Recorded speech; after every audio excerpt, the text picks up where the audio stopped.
daawadayaasha qiimaha leh oo mar kale iyo horfadhi media wararkii ugu dambeeyay dunida warbixinina cadmaasiyada caalamka dhagegan daawadayaal galma waqtirteen dabcan qodobada maanta wararkeena ku daawad doontaan waxa kamid ah ama ugu weyn xiisada Saudi Arabia oo aan falanqeyn idinka hayno iyo dalkaasi Canada ujeedooyinka ka dambeeya qabqabashada dadka Saudi Arabia xidhayaan iyo sababta ay dadkaasi xabsiga u mutaysteen iyo in markaasi dawladda dalkaasi Canada iyaduna ay qaadi doonto talaabooyin kuwaas la mid ah ayaa kamid ah qodobadaan idin hayno sidoo kale wararkii ugu dambeeyay ee dawladda deegaanka Soomaali galbeed iyo waliba sidoo kale Mareykanka oo sheegay in waqooyiga Korea aysan ku talaabsanaynin wax horumarin ah oo ku saabsan in ay joojinayso hubkeeda nuclearka dalka Turkiga wuxuu cutubyo ciidamo commandos iyo saraakiil u soo xiray oo Soomaali ah tababar muddo 12 bilood uga soconayay magaalada xarunta Muqdisho qodobadaas iyo kuwa kale ku maqli doontaan horfadhi media dabcan waa 8 bisha 2018 waa arbaca iyo qodobadii iyo warbixinada cadwaasi aan ku bilaabo isla markaana aan ugu horeysay ee dawladda dalkaasi Mareykanka ayaa markii ugu horeysay waxay ku dhawaaqday in sida ay uu sheegayo afayeenka la taliyaha dhinaca amniga qaranka madaxweyne Donald Trump in dawladda dalkaasi waqooyiga Korea ay gabi ahaanba ay joojisay horumarin iyo kalsooni ku saabsan in ay ka noqonayso hubkeeda nuclearka John Bolton oo raisi gaarsiiyay TV-ga inta badan taageeraha afkaarta madaxweyne Donald Trump iyo xisbiga dimuqraadiga ee Fox News ayaa wuxuu sheegay in hadaladii ugu dambeeyay ka soo yeeray wasiirka arrimaha dibadda dalkaasi waqooyiga Korea Ri Yong Ho intii lagu jiray shirkii loo yaqaanay Asian Foreign Minister in Singapore ama loo yaqaan ururka Association of Asian loo yaqaanay Singapore oo ahaa mid muujinaya in dawladda dalkaasi aysan ilaa hadda ka harin wuxuu ugu yeeray hamigeeda ah inay hubka nuclearka ku tooqdo wuxuu yiri haddii aan ku cadeeyo warkaasi waxay u muuqataa in waqooyiga Korea ay muujinayso in ay san wax abateeda u haynin inay hubkeeda nuclearka ay ka hadho hase yeeshee John Bolton ayaa wuxuu sheegay in madaxweyne Donald Trump uu wali diyaar u yahay in wada hadallo kafool ah iyo kulamo dheeraad ah waqti kasta uu diyaar u leeyahay Kim Jong Un John Bolton wuxuu sheegay in Mareykanku uu wali aaminsan yahay in waqooyiga Korea cadaadis xooggan la sii saaro taas ayaan ahayd tii hadalka ay ka cadhoodeen toddobaadkii hore waqooyiga Korea oo ay ku tilmaameen in Mareykanku laba wajiiloonayo isla markaana uusan doonaynin marxaladaasi laga gudbo oo sida uu sheegay wasiirka arrimaha dibadda dalkaasi halkan nagala socotaan warfadhi media wararkii ugu dambeeyay warbixinada cadwaansiyada jabhadda la yiraahdo OLF oo ama loo yaqaan Oromo Liberation Front oo ah jabhadda Oromada ah ee dalkaasi Ethiopia dawladdiisa ka soo horjeeday muddooyinka badan ayaa waxay kaga dhawaaqday magaalada caasimadda ah ee dalkaasi Eritrea Asmara in ay gabi ahaanba joojisay baaliri dagaalkii ay kula jirtay dawladda dalkaasi isla markaana haatan iyo wixii ka dambeeya ay noqotay baaliri loo ogolaaday baaliri inay noqoto wax loogu yeeray urur siyaasadeed waxa ay heshiis la saxatay dawladda dalkaasi Ethiopia sida uu ku dhawaaqay wasiirka arrimaha dibadda dalkaasi Eritrea oo ka hadlay arrinta waxa uu sheegay in qatiyada lagu soo afjaraya dagaalkan ay ahayd kadib isbedelka xooggan ee dalkaasi Ethiopia ka dhacay Yamani Gabra Meskel ayaa sheegay in dawladda dalkaasi Ethiopia iyo jabhadda OLF ay ku heshiiyeen in ay hub ka dhigaan isla markaana ay dawladda Ethiopia ogolaatay in ay arrimahooda siyaasadeed uga wataan gudaha dalkaasi Ethiopia si salmi ah dhanka kalena xogayaha guud ee ama hogaamiyaha ururkaasi leeyahay Daud Ibsa ayaa asaguna ku noolaa magaalada Asmara oo ugu noolaa baxsad ayaa sheegay in haatan iyo wixii ka dambeeya ay ka qayb qaadanayaan horumarada dalkiisa oo uu sheegay in ay isbedel xoogan ay ka jiraan arrinta ayaa kusoo beegmaysa iyada oo jabhaddan Oromada ka soo jeeda ee doonaysay inay la goodo gobolka Oromia ay hogaanka haatan qabsatay dawladda dalkaasi Ethiopia nin Oromo oo la aaminsan yahay inay si buuxda ay oga markaasi tanasuleen mabadi'idii go'aasadka ahaa 1970 ayaa jabhaddan la aasaasay waxayna kolkaasi dagaal ku bilowday xukunkii kaligii taliyihii dalkaasi Ethiopia haystay iyada oo sidoo kalena ay heshiis la ahayd jabhado kale oo aad uga soo horjeeday xukunkii Mengistu Haile Mariam oo awoodda laga tuuray sanadka 1991 horaantiisii waxaana tan iyo intii ka dambeeyay ay ku biireen markaas dawladda wadaagga ahayd ee jabhadihii TPLF ay kamid ahayd ayagu gacansaarka xooggan lahayd Tigray ay ku qabsadeen xukunka balse maalmo kadib ayay kala boodeen kadibna waxay noqdeen jabhad aan awood badan lahayn balse in badan mucaarada oo kasoo horjeeda dalkaasi Ethiopia iyo dowladiisa halkaasi ka jirtay. Halkan kala socotaana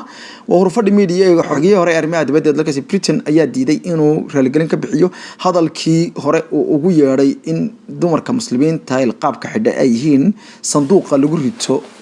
waraaqaha oo kale ay isla markaana ama waxa loo yaqaan kartoonka waraaqaha oo kale isla markaana ay u eegyihiin ama u faana eegyihiin dadka bangiyada jabsada iyadoo baaqiyo xoogan ay ka soo baxayaan oo xisbiga loo yaqaan conservative-ka ee dalkaasi oo uu ka mid yahay gudoomiyaha xisbigaasi oo ugu baaqay in uu hadalkaasi raaligelin buuxda ka bixiyo ayuu diiday. Ruux ku dhowdhow ninkaasi ayaa sheegay inuusan raaligelin ka bixi doonin hadalkaasi isla markaana uu arko inay xaq darro tahay buu yiri in lagu xadgudbo ayuu yiri hadalkiisa uu madaxa banaan yahay oo ah buu yiri inuu ka hadlo marxaladaha soconaya. Ra'iisul wasaaraha dalkaasi Britain Theresa May ayaa iyaduna sheegtay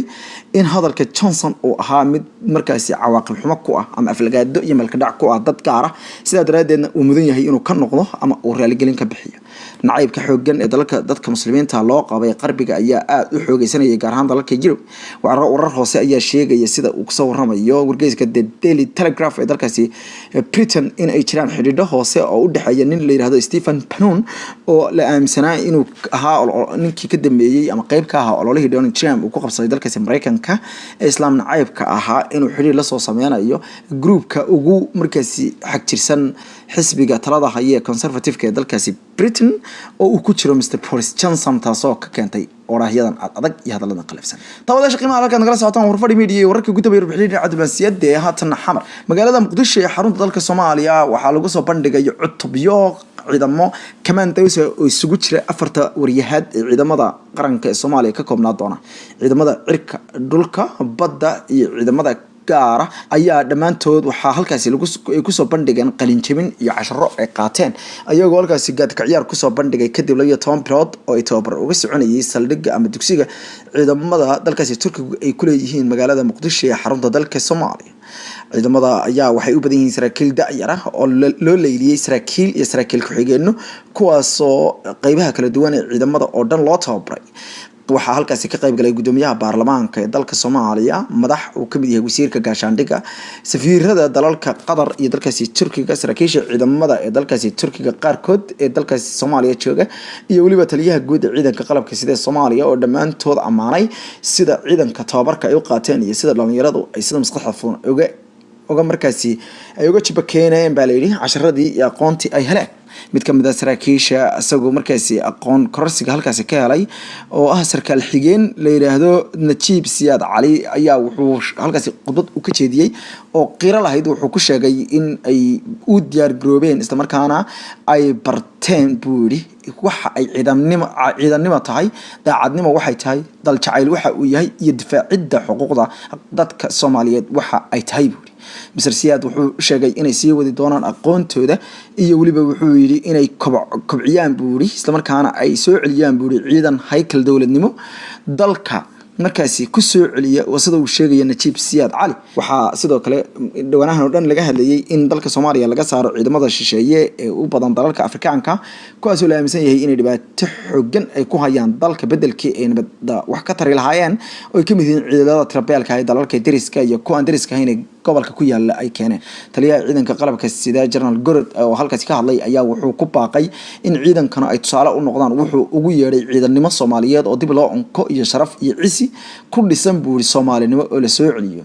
General Cabdi Wali Jaamac Gorod wuxuu sheegay in la soo dhaweey doono ciidankan kolka ay la wareegaan isla markaana isbarasho xoogan loo sameeyo doono qaybaha kale ee ciidamada ee difaaca ku jira sida uu sheegay. taliyaha ciidanka qalabka sida Soomaaliya wuxuu sidoo kale sheegay in ciidamada Soomaaliya ee tababarka ay soo siiyeen Turkiga ay muujinayso sida Turkigu isku barbar taagayo marka ay timaado dhinaca gargaarka bini'aadanimada dhinaca markaasi caawinta iyo waliba isgarab taaga ummadda Soomaaliyeed iyo dhinaca wuxuu yiri soo saarista jeelal tababaran oo ciidamo ah dhamaantood inay taas muujinayso hiilka walaaltinimada leh iyo waqtiga xasaasiga ah ee Soomaalidu ay ku jirto ee Turkidu ay la soo garab istaagayso. wasiirka gaashaandhigga ee dalka Soomaaliya Xasan Cali Maxamed ayaa wuxuu asaguna amaanay doorka ay dawladda Turkiga ay kaga jirto arinta danta Soomaalida iyo in maslaxad Soomaaliyeed la helo iyo ciidan Soomaaliyeed oo isku tashi sameeya wuxuu sheegay in ay dilo fiican ay muuqanayso tan iyo inta ay soo baxayaan cutubiyada ciidamada ee Turkiga uu tababaray dawladda dalkaasi Turkiga waxay horey wacd ugu martay in ay gaarsiin doonto ku dhawaad 20,000 oo askari bay tiri ciidamada Soomaalida ah ay soo saari doonto iyadoo sheegtay markaasi inay kor u qaadi doonto taageerada dhinaca amniga ee ay siinayso dadka Soomaaliyeed xilligan adag iyo waliba in ay taageero xoogan ka geysato ayay yiraahdeen amni soo celinta iyo isku tashi qaab Soomaalidu ay u dhisato amnigooda iyo kala dameyntooda ayay sheegeen saraakiisha oo dhamaantood markaasi amaanay habka ay dhalinyarada Soomaaliyeed ay uga faa'iideysteen gudoomiyaha golaha shacabka Maxamed Mursal Sheekh Cabdiraxmaan ee dawladda Soomaaliya ayaa asaguna wuxuu sheegay in la ilaawi doonin doorka Turkidu ay Soomaalidan xilliyada adag isla soo garab taagtay asagoo tusaale u soo qaatay waqtiyadii adkayd ee madaxweynaha dalkaasi Turkiga oo ra'iisul wasaare sanadkii 2011 uu indhaha caalamka ku soo jeediyay dawladda